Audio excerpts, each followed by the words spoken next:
danseurs de Cathédrale, ces bons compagnons de jeunesse avaient pour devise intégrale.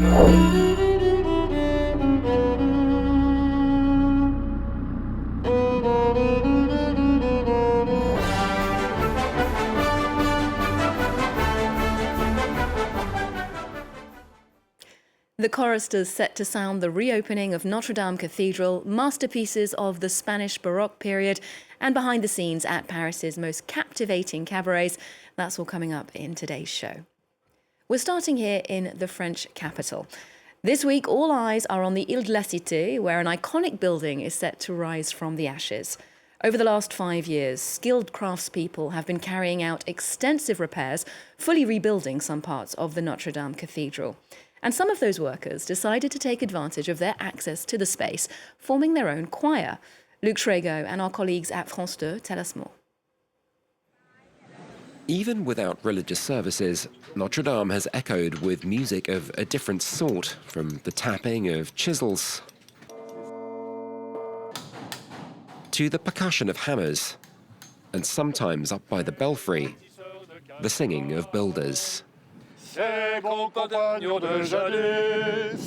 One is a sculptor, the other a carpenter.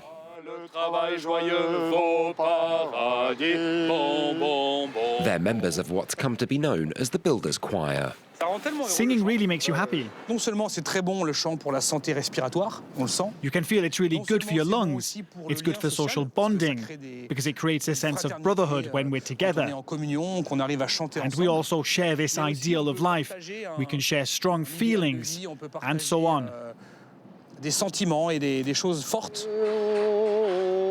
The choir came together a little over a year ago.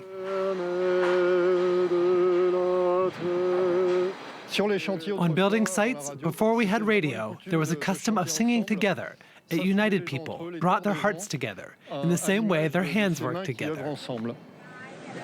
80 of those workers indeed came together, often practicing at the end of the day. We wanted to have something going on in parallel where we would have a lot of different people, professions and levels in different fields for this idea to exist. You could show up as a complete beginner, which is a good thing. Otherwise, the choir would only have about 10 people in it. Their big break will be on December the 11th, when their choir performs before the public in Notre-Dame. I think singing in the cathedral will be very emotional after working there for several straight months. There is going to be this joy we'll feel together, maybe with the whole world. On this particular evening, there's a touch of apprehension in the air. It's one of the last rehearsals they're going to have.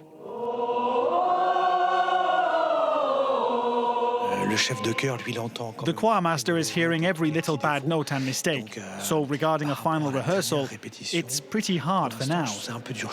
Il faut absolument que vous soyez sur mon geste. Si je fais ça, c'est que je suis inquiet.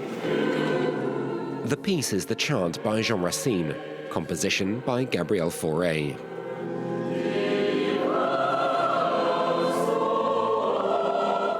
By the rehearsal's end, things seem to have improved. It's like a flight of wild geese. You can see them carrying each other. Singing in a choir is the same thing. Even as an amateur, you can do something strong and powerful. For the Builders' Choir, there's one last chance to feel the bond they've created this year when they perform together on December the 11th. And we've also been speaking to the French haute couture designer behind the clergy's new robes for the reopening of the cathedral. Our culture editor, Yves Jackson, went to meet Jean-Charles de Castelbajac in his studio. Check in with us later in the week for that interview here on Arts 24. Next, in London, Jasleen Kaur is the winner of this year's Turner Prize. The artist's multimedia installations were praised by the jury for the solidarity and joy that they evoke. Kaur's work explores identity and community in multicultural Britain, using everyday objects like worship bells, pop songs, and even a small car in a playful way. Wearing a Palestinian flag as she collected her prize, the artist called for a ceasefire in the Middle East. This year's shortlist was characterised by themes of decolonisation, culture and identity. The prestigious award for contemporary art was established 40 years ago, and past winners of the Turner Prize include high-profile stars like Damien Hirst, Gillian Wearing and Anish Kapoor. Well, now to an exhibition here in Paris that brings together the work of one of the masters of 17th century painting. Jusepe de Ribera was born in Spain, but spent most of his life in Italy. A portrait artist whose dark and dramatic style made him a natural successor to Caravaggio, Ribera's career is presented as two chapters in this show, his Roman period and his time in Naples. Well, for more about the painter and his pioneering body of work, our reporters went to find out more. It's a delicate manoeuvre, carrying this precious cargo from room to room, taking care not to damage it. Suspense as the contents are revealed. Canvases by the master painter Jusepe de Ribera, the artist best known for honouring Caravaggio's dark and dramatic legacy. These paintings have travelled from major museums abroad. Some come from private collections. The exhibition's curator inspects them for any damage. We're looking to see if there are any gaps, if there are any small nicks made during the trip. Putting together this major retrospective took months of research and negotiation. For 3 key paintings, Annick Lemoine went to track them down herself at the Borghese collection in Rome. This is a beggar, a revolutionary piece when you think that this dates back to the early 17th century. The only people who had their portraits done then were kings and queens, the great and the good. And Ribera decided to devote a large-scale painting to a man in the street. So I have to have his painting in the show, absolutely. Another seminal piece, The Judgment of Solomon. For Annick, the exhibition would be incomplete without it. Ciao, Francesca. Ciao, bonjour. Bonjour. It's up to the director of the Borghese Gallery to decide whether they can lend the painting. Voilà. Wow. Merci. The Liberation of St. Peter, the final masterpiece to make the trip to Paris. We've seen that they can travel. And therefore, it will be a real pleasure to go and see them again, in context, at the Petit Palais. Back in Paris, Cécile Degos is in charge of the scenography, organising the use of space so that the work is shown in its best light. Nothing is left to chance. It's a bit like building a Lego sculpture. We've got lots of pieces and we have to put it together so that it works, so that visitors feel comfortable in the space. Featuring almost 100 pieces of art, the exhibition subtitled Shadows and Light, a nod to the Baroque painter's mastery of darkness and its luminous counterpoint. Well, next, it's a case of lights, camera, cabaret, since a new TV series here in France is plunging audiences into the magical world of Parisian cabaret. With performance spaces that include spectacular stages to quirky, hole-in-the-wall clubs, the French capital has managed to maintain a thriving cabaret scene over the years. Eliza Herbert takes us on a spin through some of the more famous venues.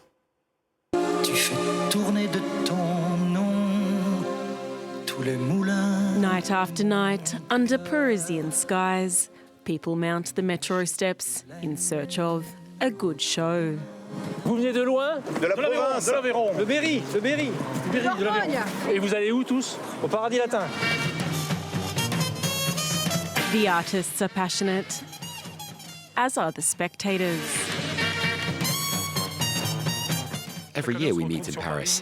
We've been to the Folies Bergère, the Lido, and the Moulin Rouge. Cabaret is not just limited to Paris. We did L'Ange Bleu in Bordeaux. It was great. Across France, there's more than 200 cabaret venues. Bordeaux's L'Ange Bleu is the largest, seating 1,200 people. The Royal Palace in Alsace hosted 200,000 spectators this year. And the oldest, Paradis Latin, is just a stone's throw from Notre-Dame. It is also the site of a new France 2 series, It is Paris. Et le sourire cabaret. Mais regarde le spectacle, on est dans le noir. C'est une énergie, ils le sentent. C'est ça l'esprit cabaret.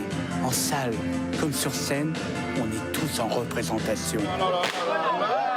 With over 300 performances a year, the cabaret smile is vital at Paradis Latin.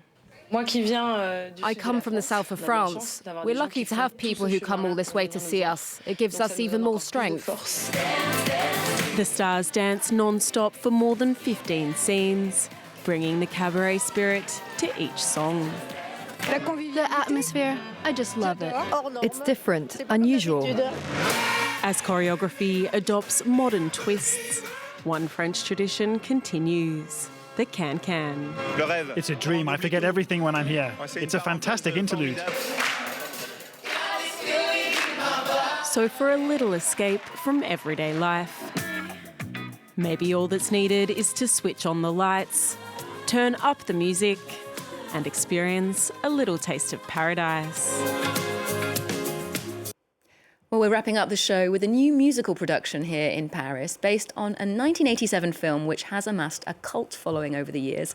Dirty Dancing is on stage at the Dôme de Paris, a live performance which brings in those iconic dance numbers, the 1960s soundtrack, and of course, the simmering love affair between the two leads, Johnny and Baby, played respectively by Michael O'Reilly and Justine Marek. And yes, in this version, they speak French.